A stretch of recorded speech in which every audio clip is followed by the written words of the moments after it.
Before start,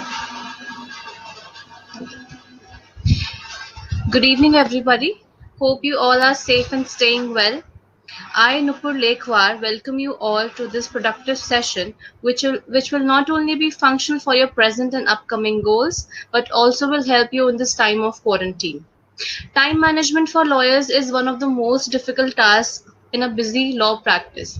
Many attorneys are reluctant to consider developing a time management plan as if it is somehow beneath them. To address these issues, we present you session on stress and time management for lawyers and law students. It's our privilege to have an eminent speaker between us for our today's session, Mr. Nipun Bhatia, Vice President, Strategic Management and Process Redesigning, Legal League Consulting. Nipun Bhatia is the Vice President at Legal League Consulting, India's first management consultants to the global legal industry. A qualified lawyer and chartered accountant, Nipun has been a pioneer in the area of law firm management and strategy planning for law firms. With over a decade of work experience, Nipun has been an integral force contributing to evolution of legal fraternity through initiatives aimed at growing law firms, corporate legal departments, and legal education sector. Nipun is an expert in the field of strategy planning, partnership structuring, business development alliances, and brand strategy. Key areas of Nipun's practice comprise of facilitating mergers, acquisitions, alliances, and tie-ups among law firms in India, helping law firms and legal departments in structuring themselves in equity partnership structures and recruitment planning. Nipun acts as strategic advisor to managing partners, assisting them in planning about new and upcoming niche practices areas to be promoted, professionalization of business support functions, and bringing automation technology into solutions in addition to the areas aforementioned. On the HR front, Nipun is a pioneer in recruitment planning, introducing and implementing innovative HR policies and best practices, including HR manuals, handbooks, compensation structuring, designation, and career progression path. Grievous handling and conflict resolution among partners and management are the fields he excels in. Reckoned as the voice guiding next-gen lawyers, Nipun is actively involved with law students in hand-holding and helping them towards making correct career choices. He is frequently invited by universities and law schools from across the country to get involved with various initiatives like moot court competitions, debates, mediation competitions, career counseling sessions, and Q&A sessions to help law students cope up with their career-related issues as well as stress. With a post-graduation certificate, course in Indian and International Intellectual Property Rights from Indian Society of International Law (ISIL), Nipun is an IP enthusiast and has assisted the topmost IP firms of the country, advising them on mergers, acquisitions, partnership structuring, strategy business planning, compensation modeling, compensation benchmarking, implementation of IT solutions, HR solutions, and conflict resolutions, brand enhancement, and marketing positions. We welcome you, sir. Over to you.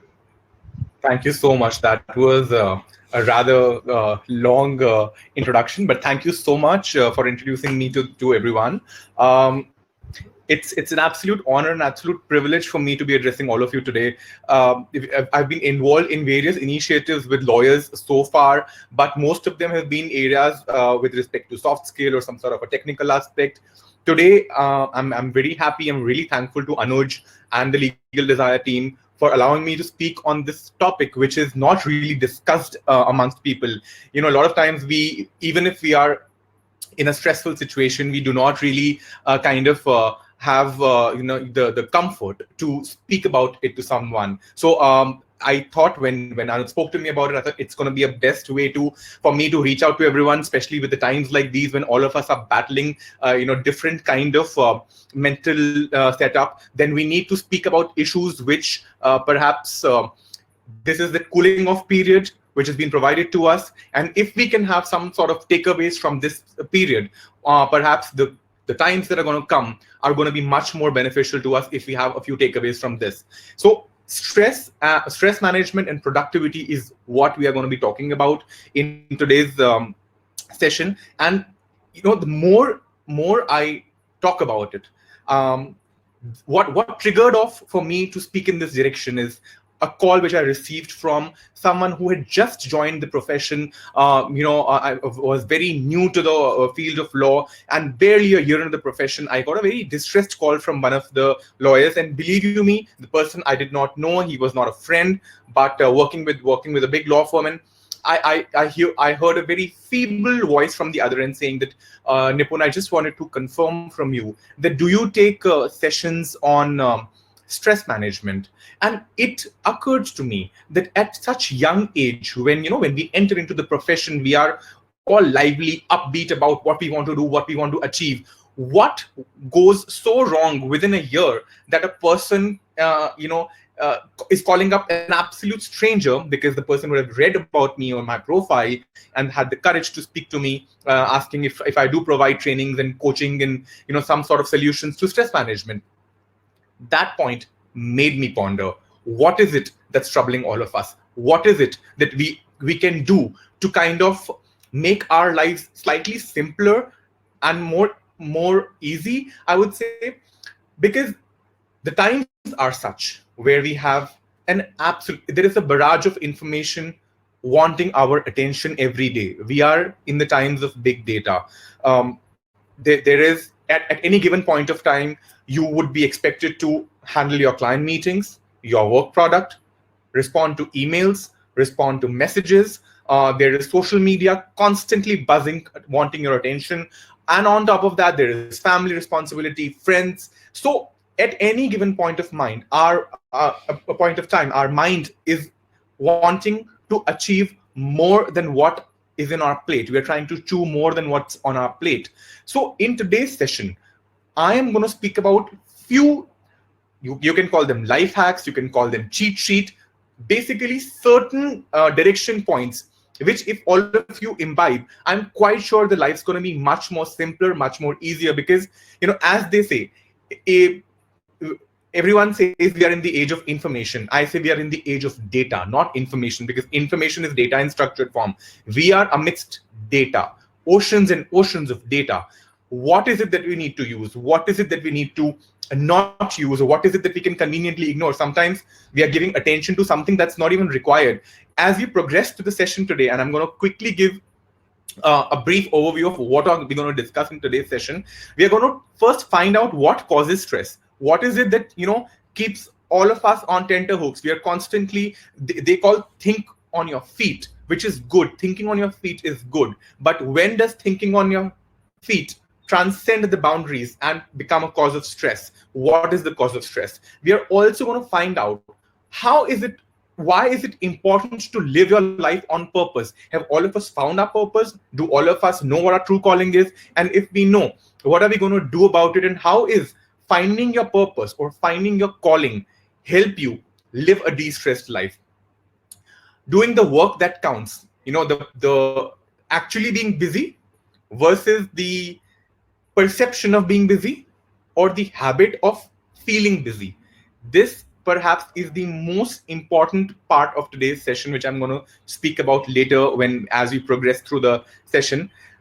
Cutting out the noise. What is it that is constantly creating a clutter around you in your mind?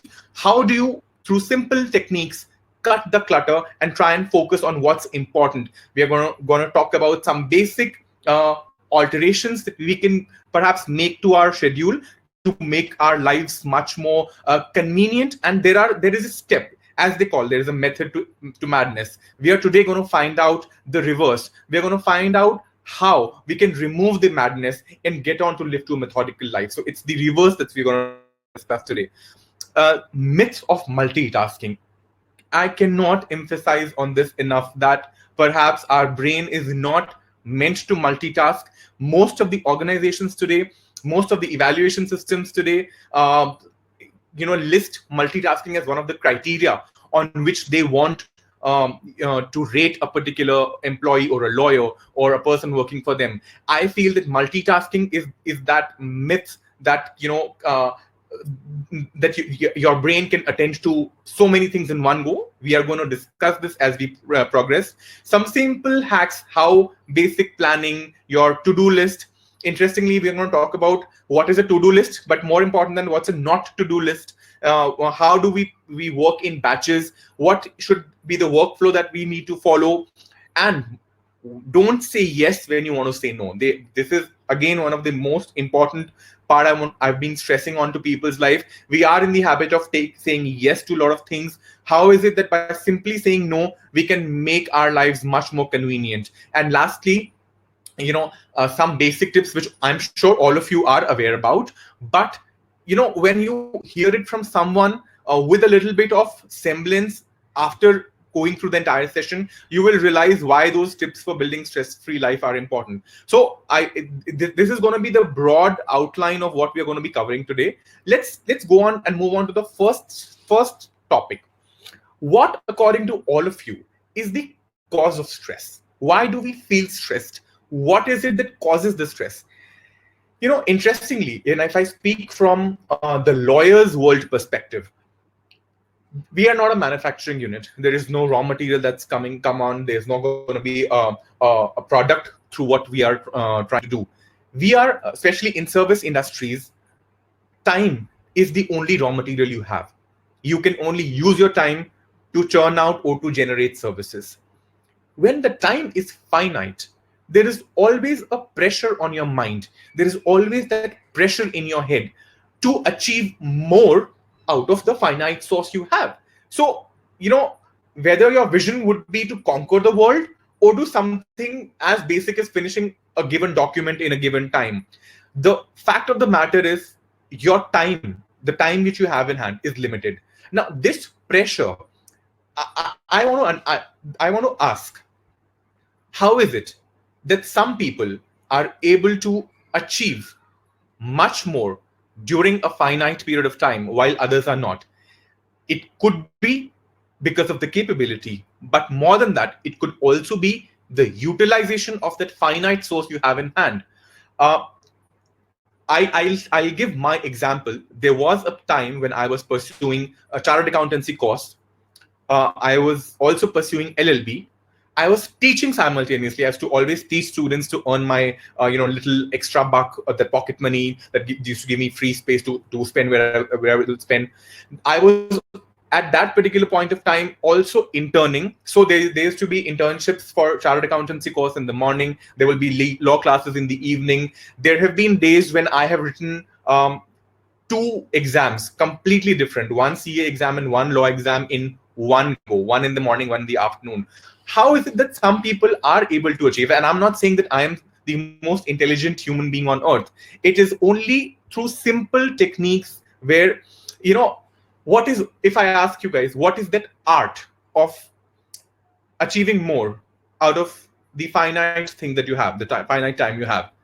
That's called productivity. When you know that out of a given resource, you have to make the best of it. And those who are able to make the best of it are the most productive resources, are the most productive ones. So we have established 2 parts. One, because the time is finite and because there's a constant pressure, which people tell you that, you need to achieve this, you need to achieve that, you need to, there is always more that you can do. And since you are not doing it, then this whole pressure which is created in terms of achieving more out of a finite time period is the primary cause of stress which all of us go through. And if we decode the art, if we understand that how by simpler things we can try and achieve more, that is what productivity is. That is what is actually going to help you sail through. But then let's understand a bit more about productivity and what leads to productivity. How can you be productive? There's an interesting quote which I've put in over here by this celebrity. All of you, I'm sure, must be aware of Oprah Winfrey. It says, "There's no greater gift you can give or receive than to honor your calling. It's why you were born and how you become most truly alive." Now, what's the link? On one hand, I'm talking about stress. I've linked it to productivity, but purpose.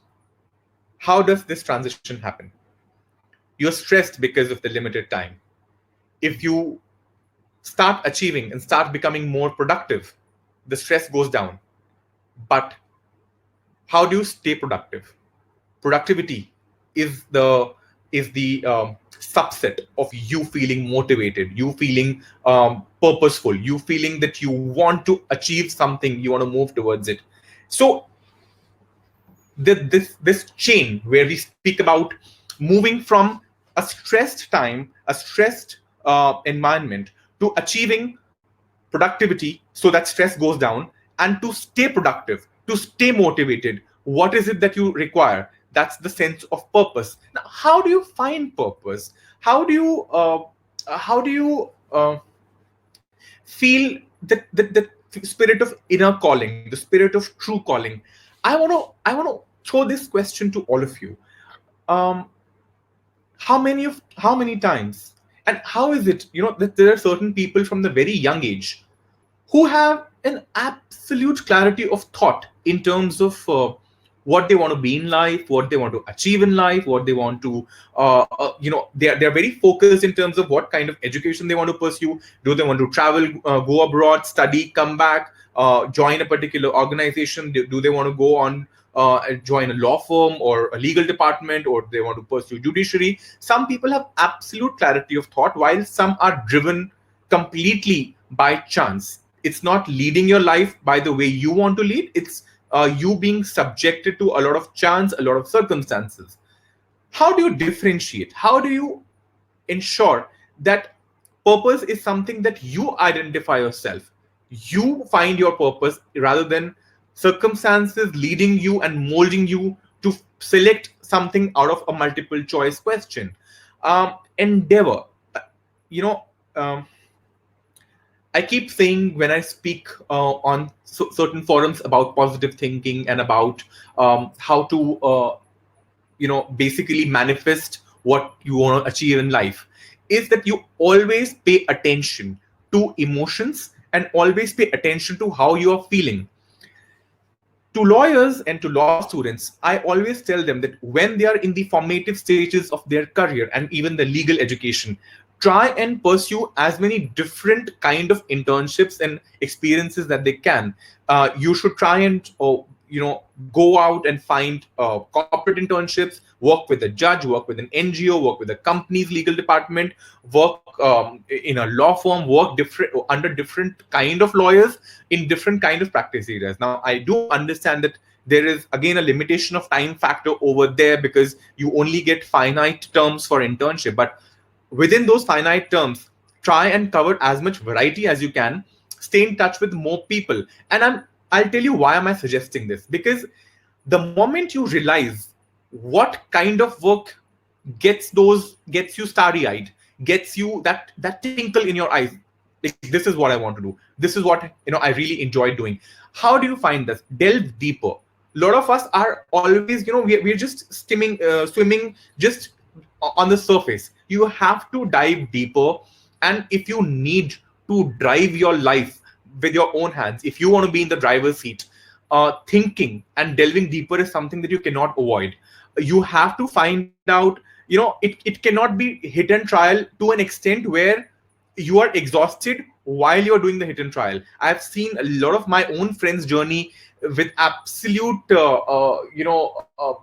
confusion of thoughts in terms of they would start out saying, I'll do litigation. Then they do not get an opportunity. They haven't interned enough. They want to then explore corporate. Once when corporate doesn't happen, they want to get into some legal publishing, legal editing. So, and if they worked in LPOs. Now, where is this clarity? You cannot do hit and trial when your career is starting. Hit and trial is meant for the period when you're pursuing your legal education, because when you're out of the law school is when your professional journey starts. At that time, the stage of experimenting with your career doesn't really give you, because again, let's get one thing very clear.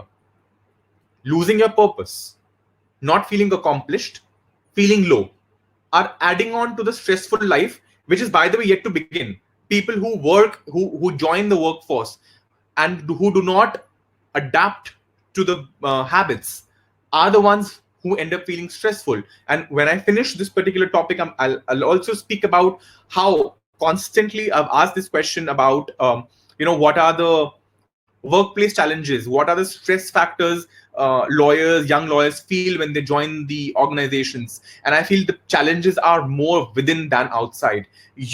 Students do not they are not really ready when they come join an organization. They still feel it's more of an extension of their college life, the basic etiquette, the art of communication, the chain of hierarchy to be followed. When all of these basic little things you do not take care of during the law school period, of course you're off to a bumpy start, because aspects that you should have picked while you were pursuing your education also side by side were the ones that were completely ignored by you.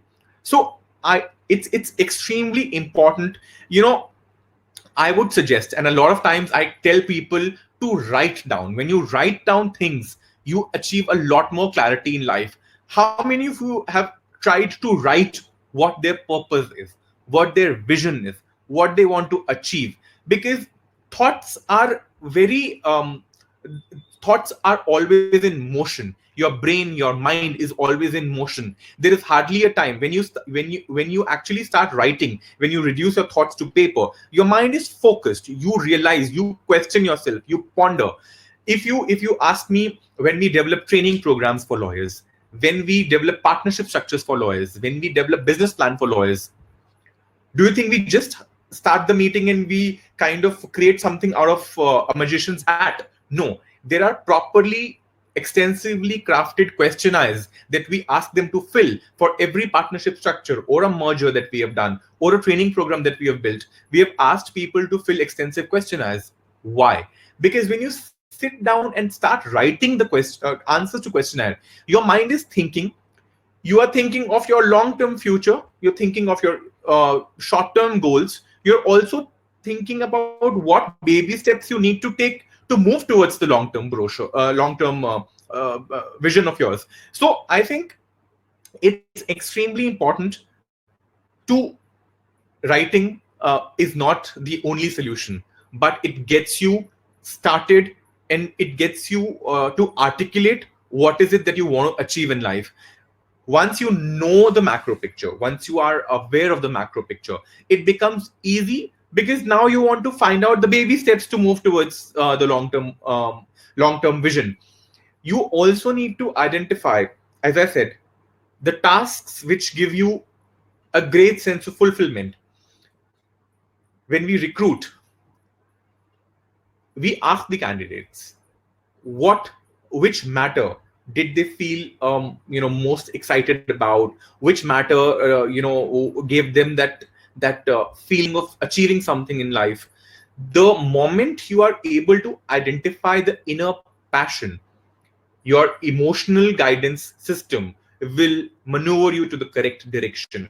Now, I do understand that a lot of times we are kind of I won't say forced. We are kind of we make our decisions on after weighing a lot of conflicting priorities. Some may want a good designation going forward. Some may want better money. Some may want a good working environment. You'll have to balance the priorities, but the balancing priority part comes in once you know what is it that you want to achieve.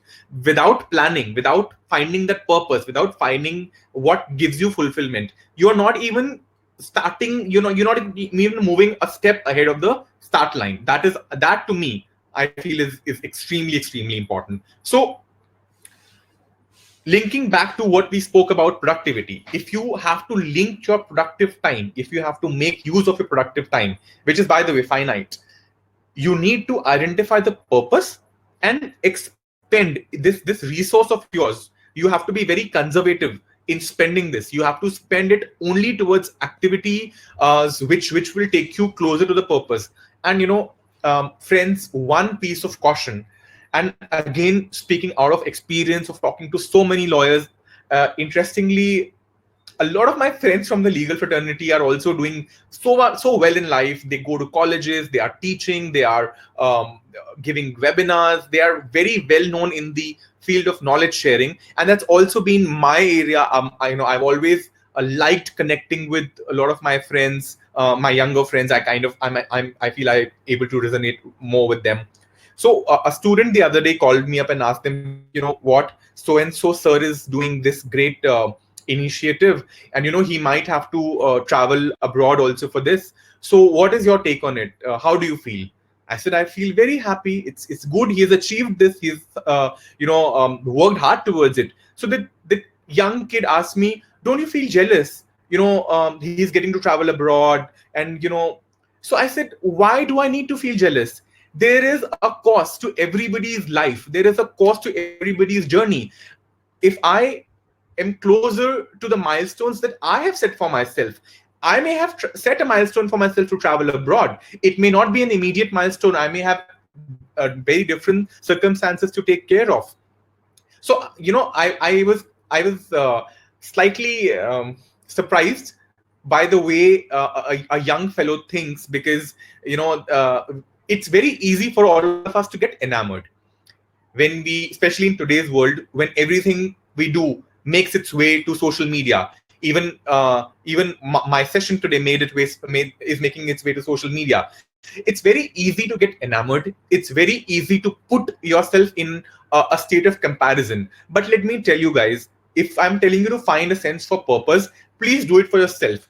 Do not let anybody else's choices or anybody else's journey decide what you want to do in your career. Because we do get we do have these thoughts sometimes, oh, this friend of mine used to get less marks than me in college, and now look at him, he's earning a salary of so much, and oh, he's been promoted to this particular position. He was such a dud in college. And we do not get to decide anybody's course of career. Your choices should be your own. You have to be content with what you have, because the moment you're putting yourself in that zone of comparison, that is what is causing stress to you. Unnecessary comparison. You do not know what every person's circumstances are, what catalyzes their growth and what may catalyze your growth. But because you're not even paying attention to your catalysts, your growth is not being propelled. So focus within, focus on your life journey rather than putting it in comparison to what others are achieving, because that sense of non-achievement or non-fulfillment is what perhaps going to give you that unnecessary, uncalled for stress, which is completely avoidable. So what's happening in the life of your peers, your colleagues, your competitors, do not get bothered, enamored by it. It's always good to have a sight of what's happening in the fraternity. Be aware, be knowledgeable, read, keep yourself equipped, but view it as a third party. A lot of times, one simple suggestion which I tell a lot of my friends is, sometimes it's good to view a situation as a third person.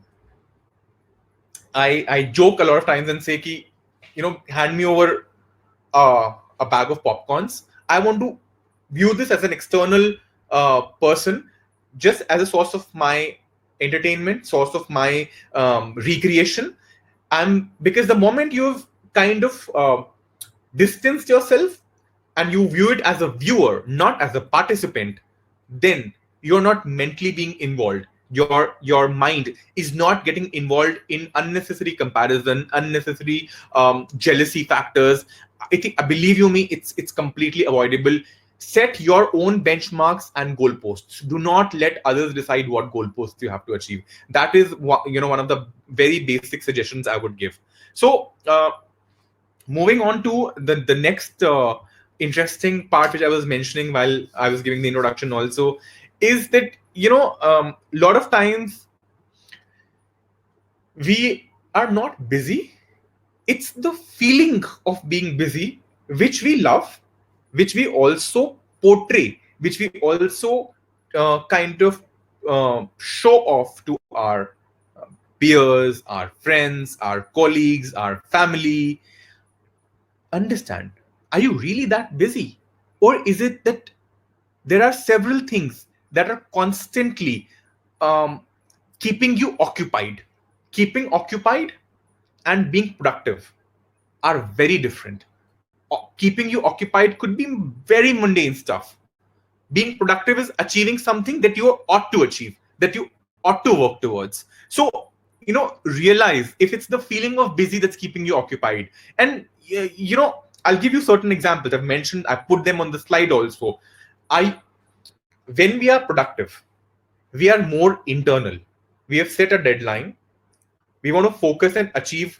Let's say I want to finish a draft today.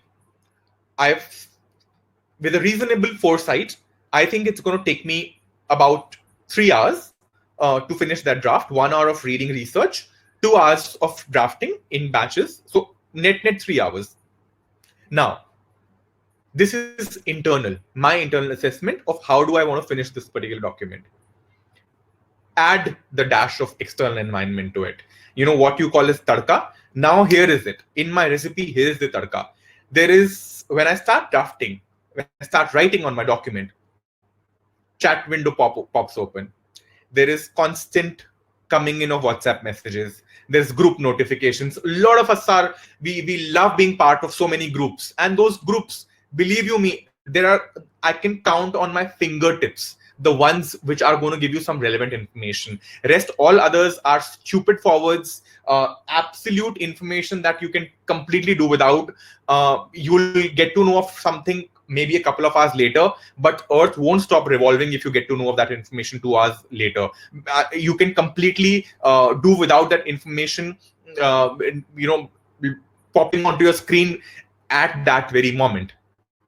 In some jungle, another species of some life is discovered. You don't want to know of it while you're drafting that particular piece of document. But because you're in a group that talks about it, you are going to get that information. So you are not busy. You are showing the world that you're busy, because what? That 3-hour work is actually going to take you 6 hours because of these constant distractions. And at the end of 4 hours, you will be like, "Arey yaar, 3 घंटे करना था, 4 घंटे से लगा हूं इस काम को करने में यार. I've spent 4 hours. I'm nowhere close to what I'm." But your heart knows you would not be on the document for 4 hours. There will be very rare of those circumstances when you have realistically predicted something, and without being distracted, you've not been able to achieve it. That means you are actually on a complex piece of draft, or you're processing a lot of complex information that's kind of causing you to take more time. But on a normal day, on a normal draft, sorry, that's not the situation. Your social media engagements will constantly hound you. In between, if there are client calls, your phone is constantly buzzing. You are taking instructions. You are seeking clarity. If you've delegated work to somebody, or if you get delegated work to interns, you are constantly checking back on interns. Kitna kaam kar liya? Kaise ho gaya? A lot of times we have this habit, just to show that we are on top of things. Something you're delegated to another junior or a teammate or an intern that is supposed to be done in an hour's time, but just because you want to show that you are on top of things, you will call that person every 15 minutes. Ha, ho raha hai na? Are you on it?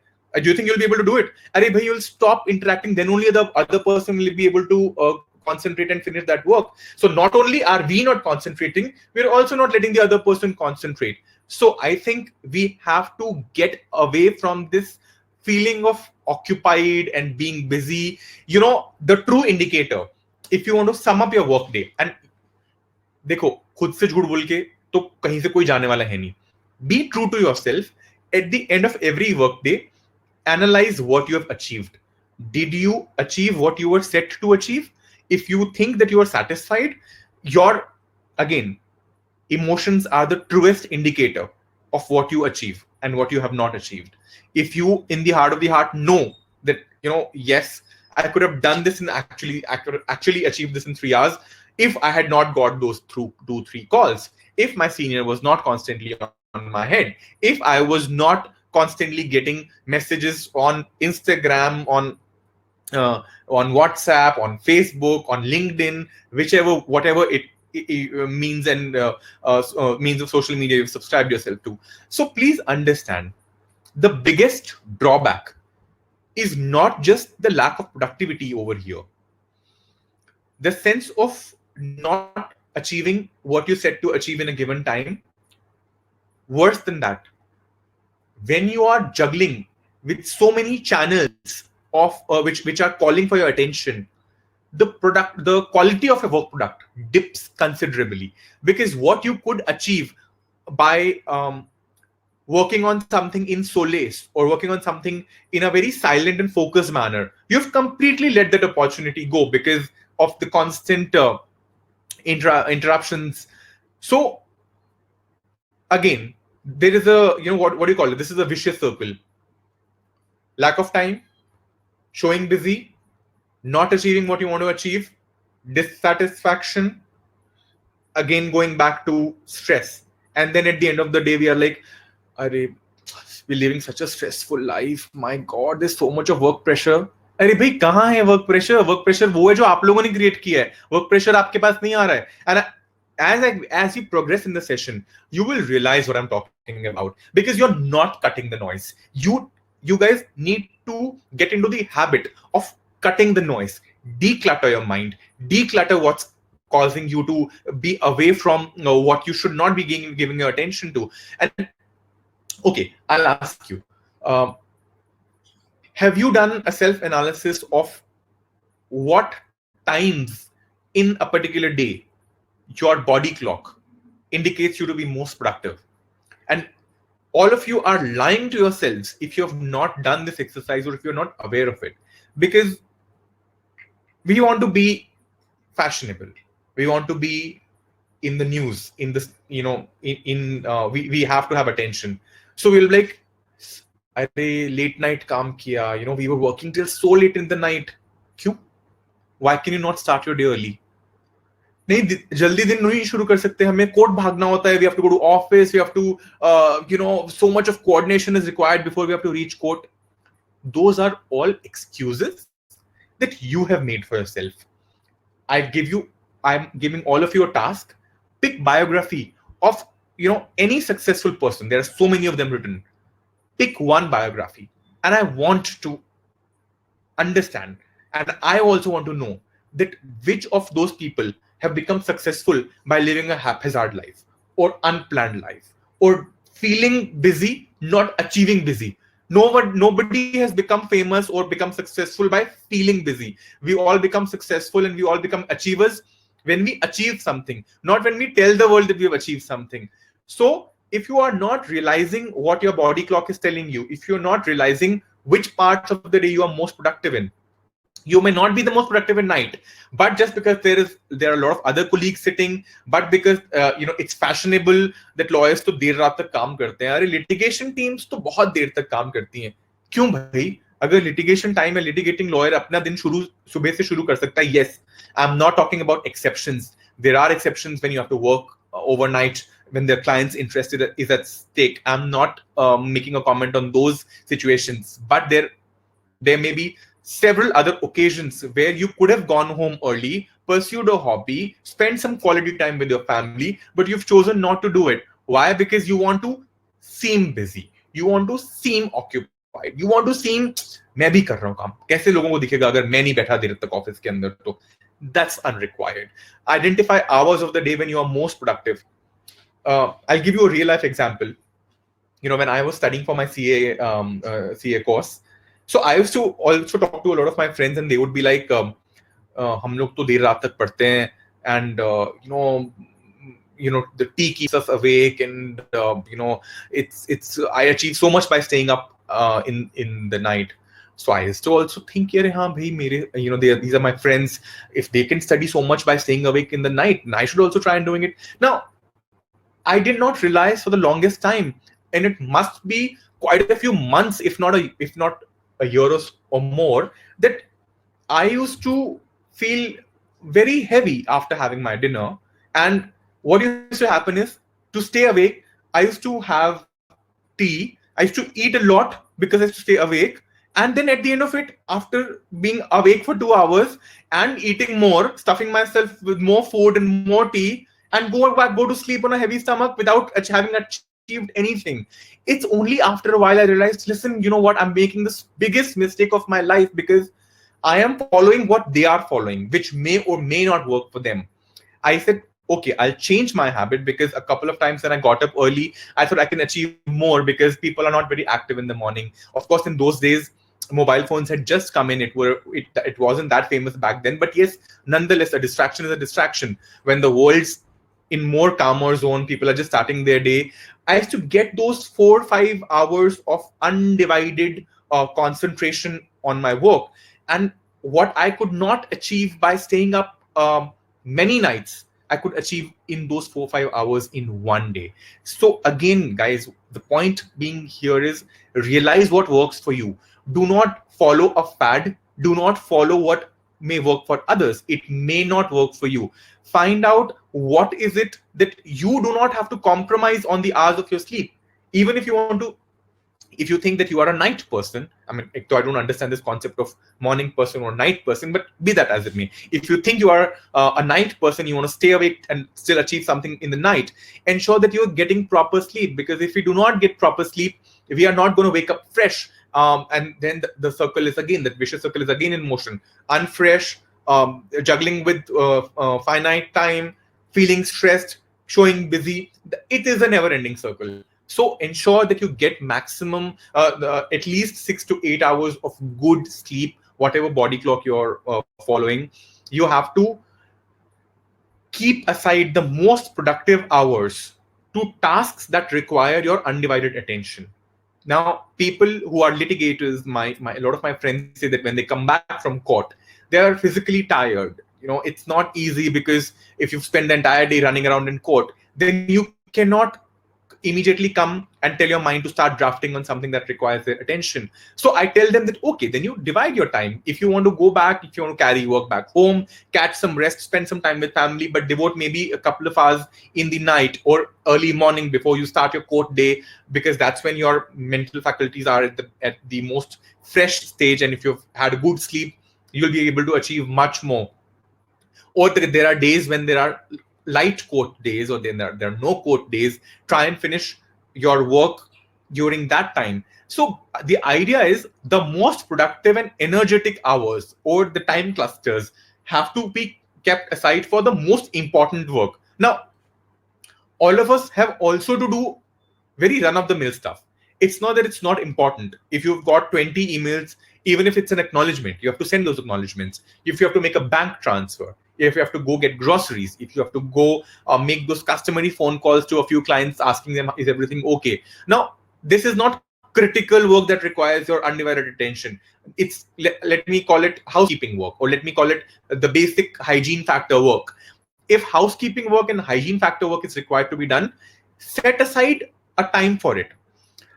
That I'll give you my example of how I want to do it. If I need to draft something which I feel should take at least 2 to 3 hours of my focus, my concentrated effort, I try and keep those for early morning, so that, as I said, while the world is still waking up, that's also the time when you have least distraction on mobile phones, on your social media. So you can choose to budget your most important and most energetic productive hours for that to be taken care of for critical work during that time. And also, I think it's a matter of habit that when you are when you need to do housekeeping or hygiene related work, basic errands, which do not require a lot of your concentrated effort, try and do them during the day, and make a cluster or make a batch of similar kind of activities. It requires a little bit of thoughtfulness and planning, but rather than having it going by completely unplanned way. Let's say if you want to pick some documents from a client's place or a counsel's place, and you are coming from court to office, you think the person's the counsel's office or a client's office is on the way. Plan your journey, plan your route. I think all of us have become so averse to not planning things, and just, again, as I said, because I'll go to office first, I'll do some work, then I'll be like, oh, you know what, I have to get papers, but I've not thought about it, or I have to travel all the way back. Why? Because you've not attempted those 5 minutes of a proper planning. You need to understand that if you combine activities, if you combine ways, if you combine routes, it's easy for you to achieve more within that given time. If you are working on opposite to this, if you're working on a big matter or a big task, try and track the progress, try and track what you are achieving. Because as I said, when you start putting things to writing, whenever I need to work on a big document, or if I need to do if I am doing let's say a branding campaign for a partner or a lawyer, if I'm trying to do a big press statement or press release for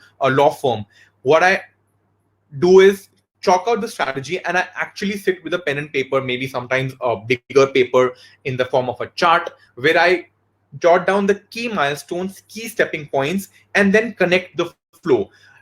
Something as basic as giving this presentation today, I wanted to have my flow of thoughts very correct. So even before I started to put together my thoughts, I had a basic brief outline in my head. I jotted those points down, that these are the points out of my learnings, out of my interactions with so many friends of mine. These are the points on stress I need to cover and convey to people. So the moment if you do not get into the habit of creating short basic plans, list of things to do, identifying what are the hardcore heavy duty activities which have to be kept aside for the most productive and energetic times of our day, keeping the mundane tasks for during the day, and combining a series of such tasks so that they are achieved in a better manner, in a conjoined manner. I think these are some of the basic things that we need to keep in mind. But having said that, why I wanted to put this slide also is that if I've budgeted a time for myself, let's say I want to achieve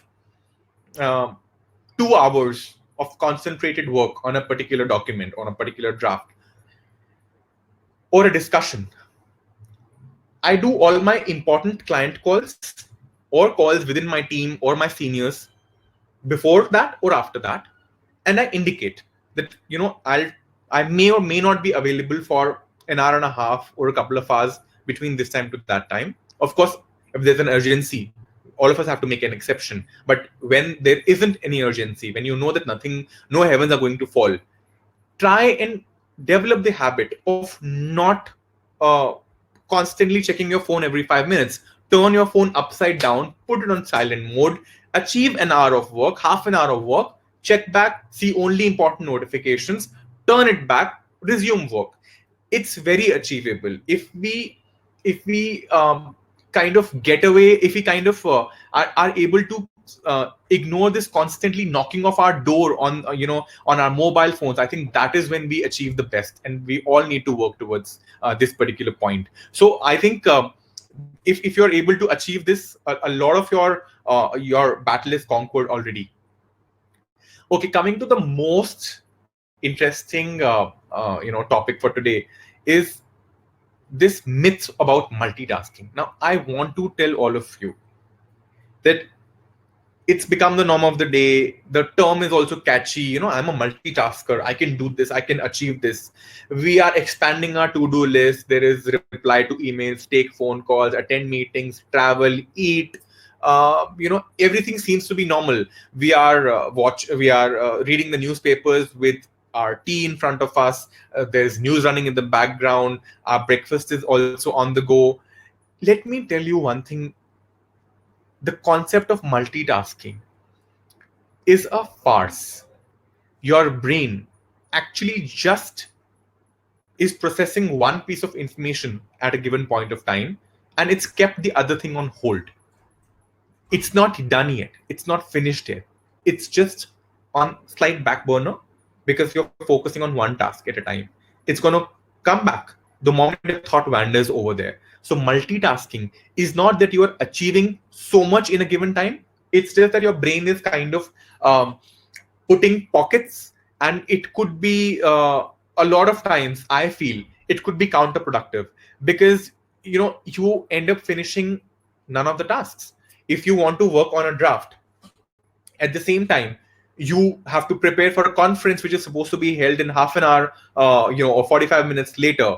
And you think that, I'll just work on this draft and then I'll read these documents because I have to go for this conference. Now your mind is, even when you're working on the draft, your mind is constantly thinking about the conference that is about to happen and you have not read the file, and because you've not read the file, you will be on the tender hooks to, oh my god, how am I going to face the senior, how is it my team is going to feel that I've read the file or not. So what are you doing? You're trying to tell everyone that, I'm doing this draft, half an hour I'll finish the draft, but I'll read the file after that. If actually none of the tasks you're going to be excelling at, because your brain is constantly juggling between two things that you could do in a similar point of time. So how do you address this part? How do you deal with this part?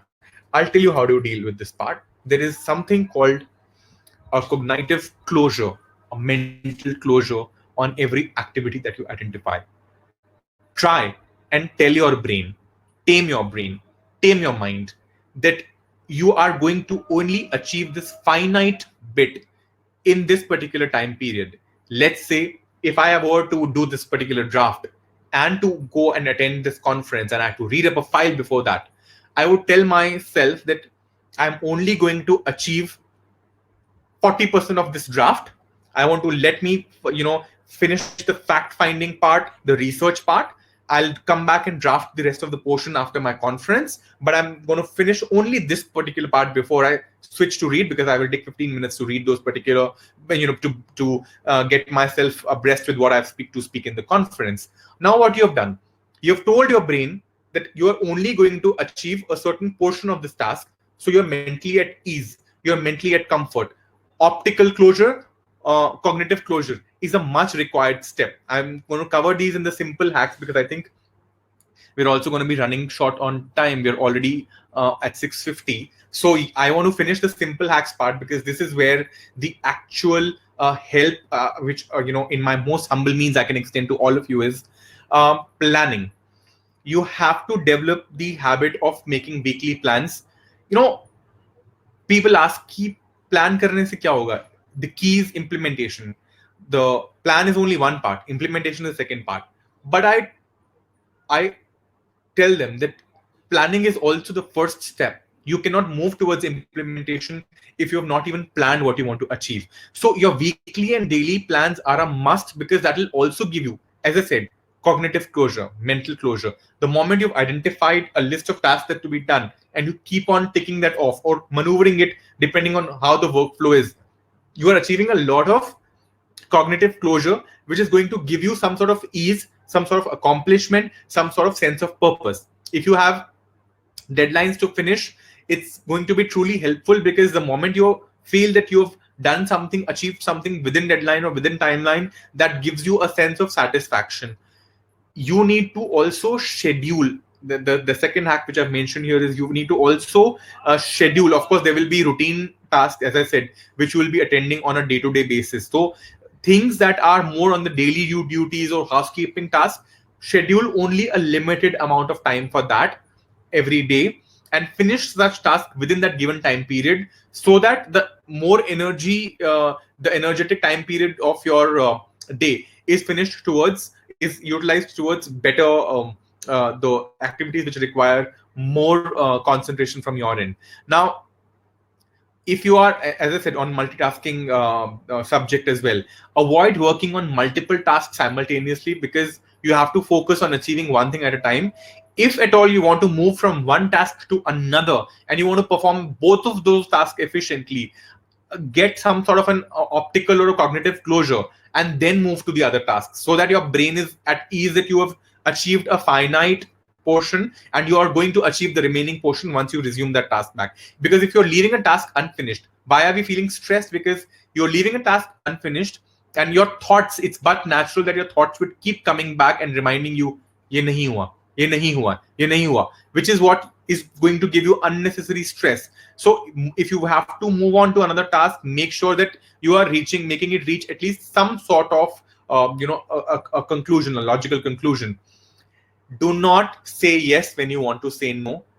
A lot of times, to our friends, to our colleagues, to our seniors, to our fellow members from the fraternity, we say yes because we want to volunteer on something. We say yes because no other team member is volunteering for those tasks. But realize, is by saying yes, you are adding to the bucket list of the stressful items? If yes, yes is not the only way to go about it. If you are this also is applicable to the social media distractions which I've been speaking about, that you you may have committed to call back a friend, you may have committed to get in touch with a particular friend or a family member at a particular point in time. Then either you get into the habit of making those commitments of time only for the time period where you think you are budgeting a little time for your personal achievements or your personal uh, commitments. But if someone's trying to have engage you in a just a banter or a meaningless conversation or just catching up, plain catching up, I don't think that's required to be done while you're doing something very, very important. No matter how close the friend or the family member to you is, you have to learn to say no to those distractions, because you are ultimately otherwise losing up on the quality of the work that you are doing. Your budgeted time has to be spent on what truly matters, and personal time is meant for people, your friends, your family. At that time, do not even let professional commitments come and take place. You have to set aside that time when you will not be responding to emails or phone calls or any other distraction for that matter. And as I say, I've repeated it twice during the session today, that instead of doing a to-do list, which is, of course, many of us are in the habit of preparing a to-do list, get into the habit of identifying what is it that you are not supposed to do. It has to comprise of activities that withdraw you from your focus. Like very close friends of mine who are in the habit of playing games on mobile phones. Now, all of us do it for recreational purposes. Playing games is not a problem. But if those games are constantly giving you notifications, and there are many of those today, I see, you're sitting and reading something, but that video game wants your attention. Some sort of coins you've collected, or some money you've made, or some achievement, some level you've tried to cross. Then you need to really figure out those are unnecessary areas, those are unnecessary items that are taking away from your attention, and you need to completely find out, and you need to completely understand that this is something that you need to avoid. You cannot continue with this particular part.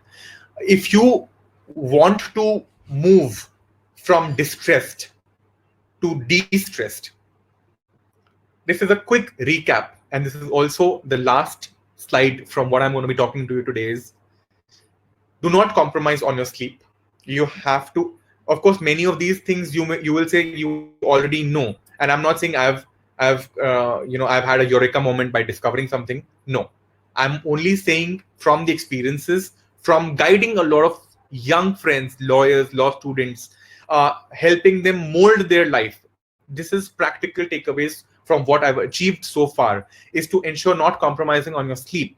Your physical activity has to continue. Identify what gives you more enjoyment. Like a lot of my friends do gymming, but I don't like gymming. I don't enjoy gymming. I like going for a walk in the park because I'm closer to nature. I like I like the greenery part of it. So just because others are doing it in the gym and it's more in thing to throw names, I'm like this most fit course I'm pursuing, and they do give classes online now.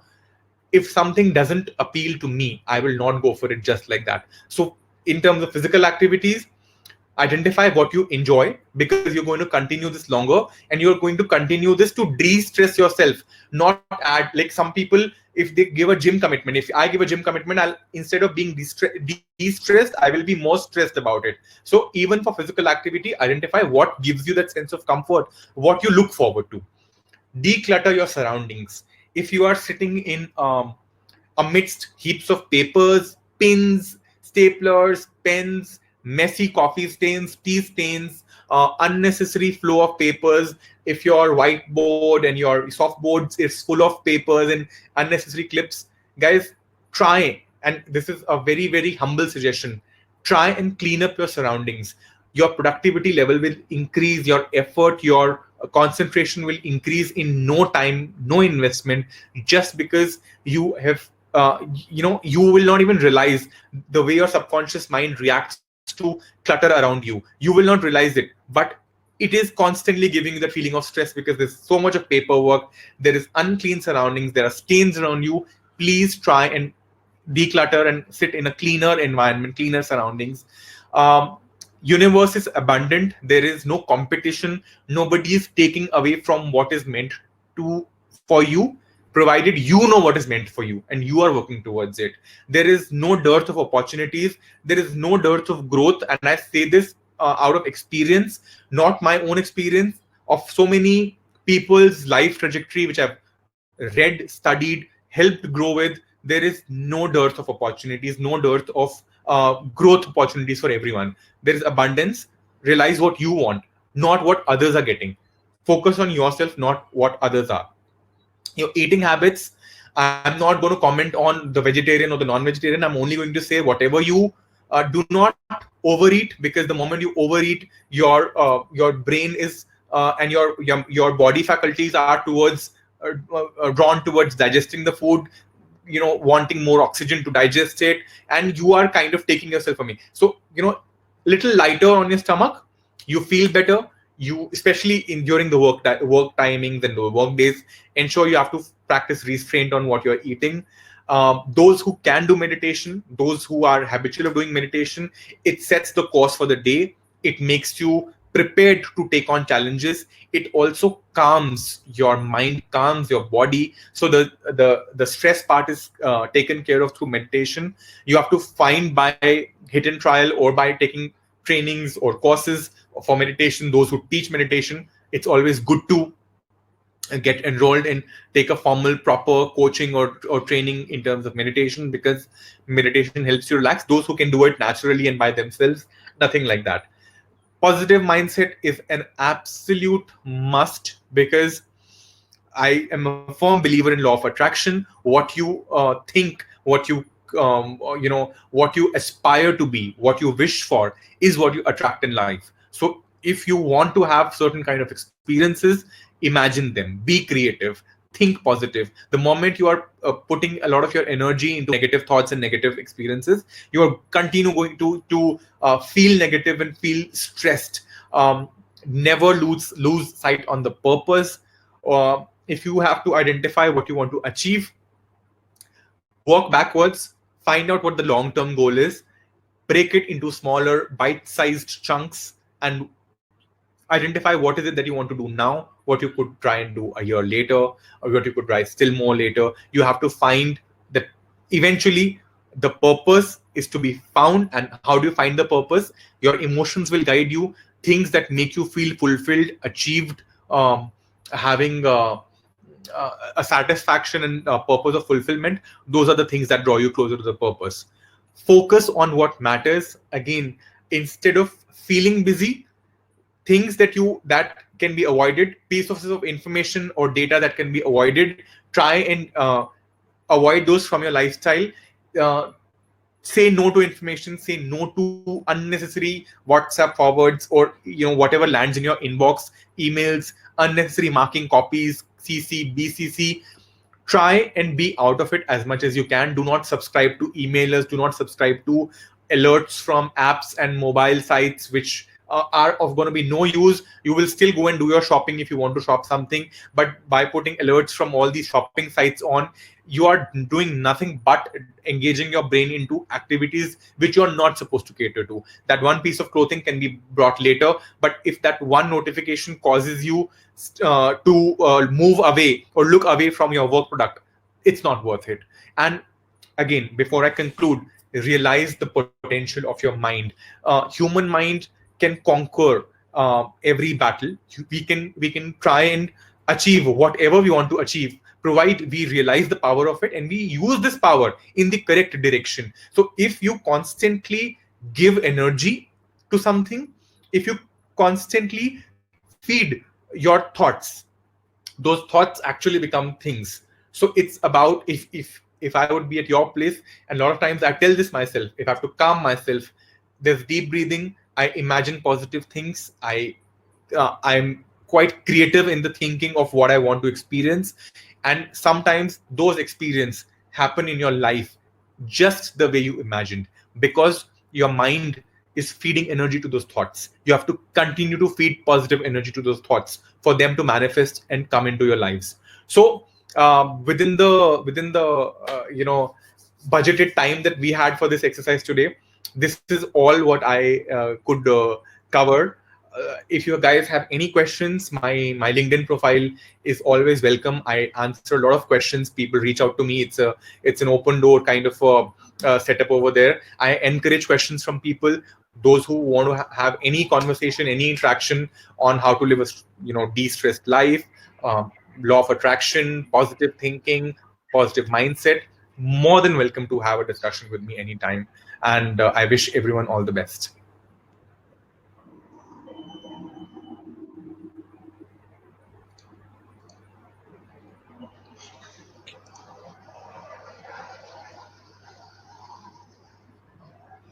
First of all, Nipun, the session is amazing as you are. Nipun, after attending your session, like I can say that time management does not have to be hard. In fact, by implementing these simple procedure that you have covered, especially the last slide, which gives a summary of all over your presentation, into low practice, we can increase our productivity while improving career satisfaction at the same time. And I will also agree that what you have emphasized in almost every slide, that what we being a law student or lawyer do is to say yes to many requests, being a part of a social profession. So we do not have to say yes to every request, and lawyers need to have a block of uninterrupted time to be most of their productive work at their best. Scheduling certain hours of day for like returning phone call and certain numbers of emails that we received, Yes. irrelevant emails. So like we can make choices, and while there are certain calls that have to be taken care of at the like urgent level as they come in, so we have to compare the priority of emails, the uh, the phone calls, and the personal request. And I'm sure that all our viewers have find the session useful. And Nupur, if you want to take some questions from YouTube chat, we can take that also.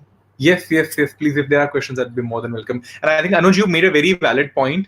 Yeah, it's not supposed to. The stress management doesn't have to be stressful. So I think the most important thing is enjoy the process. I keep telling everyone that while you're imagining, while you're creating, while you are forcing your future, enjoy the process. You are going to love it because the life is supposed to be enjoyed. We are all in a beautiful world. It's just that we choose what is it that we choose to see is what we experience. So enjoy the process. Very important. Yes, sir. Your words were really motivating, sir. We have one question Yes, please. from the YouTube live chat. That is, being a law student, we need to attend lectures and side by side have to write research papers, attend seminars and moot court competitions, and all these are time consuming and stressful. So, how to manage these things so that we can have time to study and have personal space too? Good question. So if you have when you enroll the course, and I understand all of us are very young when we enroll for the law course as well. But if you want to if you want to lead a planned life, you have to have the plan of all the 10 semesters. Those who are in the 5-year course or the the 3-year course, whatever semesters you have. Plan all your semesters. Find out if you have the entire curriculum in front of you. There must be some subjects which you will be able to study very easily because you are interested towards it. Some subjects you may find hard because you may not have a natural flair for those subjects. So the semesters in which you have easier subjects which you can prepare in lesser time, use those semesters for your internships, for getting enrolled in extracurricular activities, because in least amount of time of studying you'll still be able to get good marks. But if there are semesters which have subjects which you do not have a natural flair for, and you think you have to put in more time, more hard work, then balance out those with lesser internships and lesser co-curricular activities so that you can focus more on the academic side.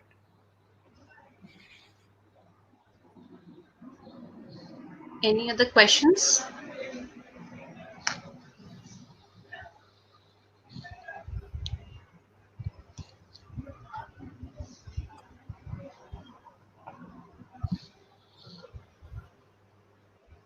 So one question is there from Amit. How can we continue our academics as the college and coachings has shut down due to COVID-19? Okay, interesting question. I think a lot of colleges have started to give online courses, online classes. Those who have not, And this is that time where all of us need to uh, kind of equip ourselves more with what we can, because this luxury of time, because we are confined in the four walls of our house, this luxury we are not going to get anytime soon. So try and read as much as possible.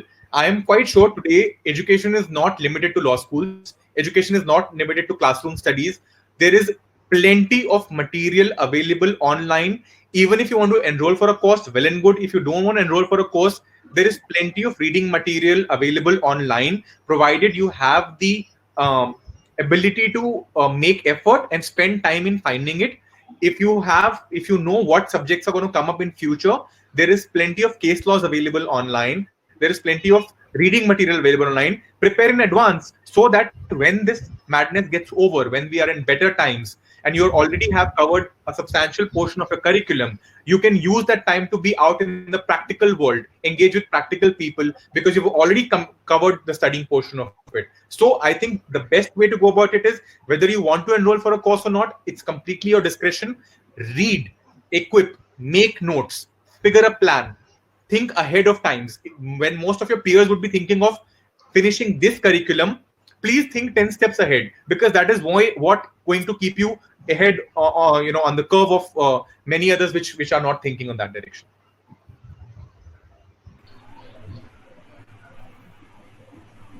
We can take one question from our intern also. Yeah. Hello, Mr. Bhatia. I hope you are doing well. Absolutely fine. Thank you so much. And I hope we made sure that you are comfortable. Yes. Thank you so much. Yeah. So my question is, at what time in your recent past have you felt most passionate and alive? Oh, every day, guys, and I'm not bluffing this. I love what I do. I don't know if the energy can translate through the YouTube video or not, but Anuj, I frequently interact with Anuj. We interact on many grounds. We are more collaborative in nature. I introduce him to a lot of my friends. He's been an extremely helpful person to me. Our industry is such, our fraternity is such. As I said, collaboration is the norm of the day. When the times are tough, the more collaborative you are, you fight the battles better. I am passionate every day. When I get up in the morning, I spend about half an hour, 45 minutes reading books on positive thinking, reading books on the power that lies here, which none of us realize. The moment you think positive, I dream, I imagine, I create, and I enjoy the process. So, my dear, I feel passionate every day. There is an undying spirit, and I love this.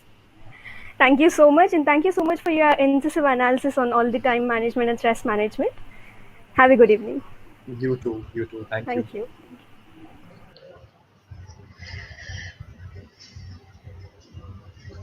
Okay. Yeah, there is another question. Sir, could you please provide some pointers for good drafting? Okay, I did this. I actually remember writing a post about a good drafting. So I'm not technically occupied to give you tips on good drafting, but from whatever I have learned on drafting side is, before, this is the common mistake which a lot of people do when they sit down to do a draft is, you may have an outline in your head. Before you start drafting, jot down 7-8 pointers. And if there is a senior who you can fall back upon, or if there is a senior who has delegated the work to you, I follow this habit till date, that if I work with my senior, with my boss, with my mentor, and a lot of times when she tells me to draft something, I said, okay, you know what, let's have a quick discussion. I think I'll start with this. I'll cover these 2-3 pointers. This should be the conclusion. The overall flavor of the document would be this. So she corrects me if there is, no, this is not the right way to go about it. Why don't you include this? How is this more productive? Because I have discussed the outline with her well in advance. I have not spent 3 hours, 4 hours working on something, then showing and then reworking midway through, or reworking the entire thing altogether. So it's absolute essential that you discuss the outline with your seniors first.